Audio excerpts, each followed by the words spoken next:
ঢাকায় সিনেমার আকাশে যখন ঈদের আমেজ, ঠিক তখনই এক বিশাল বোমা ফাটালেন পরীমণি। কোনো জল্পনা নয়, কোনো দ্বিধা নয়, সরাসরি ভবিষ্যৎবাণী করে ফেললেন পরীমণি। এবারে রোজা ঈদে কার ছবি থাকবে বক্স অফিসে সবার শীর্ষে, কার দাপটে কাঁপবে সিনেমা হল? সাংবাদিকদের করা এই কঠিন প্রশ্নে পরীমণি যে উত্তর দিয়েছেন তা শুনে থমকে গেছে পুরো ইন্ডাস্ট্রি। শাকিব খানের Prince once upon A time in Dhaka নিয়ে কেন এত আত্মবিশ্বাসী পরীমণি?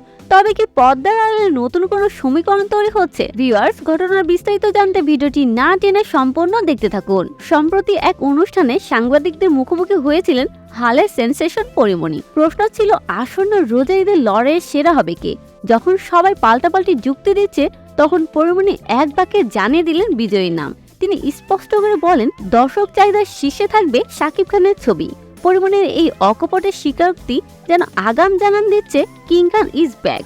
কিন্তু কেন অন্য কারো নাম নয়? কেন শুধু শাকিব? তবে কি শাকিবের রাজত্বে পরীমণিও ভাগ বসাতে চাইছে? ক্যারিয়ারের 12টি বসন্ত পার করে দিয়েছেন পরীমণি, অথচ ঢালিউড কিং শাকিব খানের সাথে দেখা গেছে মাত্র একটি সিনেমায়, আরো ভালোবাসবো তোমায়। কেন নির্মাতারা তাদের রসায়নকে কাজে লাগাতে পারেনি? 12 বছরের এই দীর্ঘ বিরতি শুধুই পেশাদারিত্ব, নাকি এর পিছনে লুকিয়ে আছে অন্য কোনো গল্প?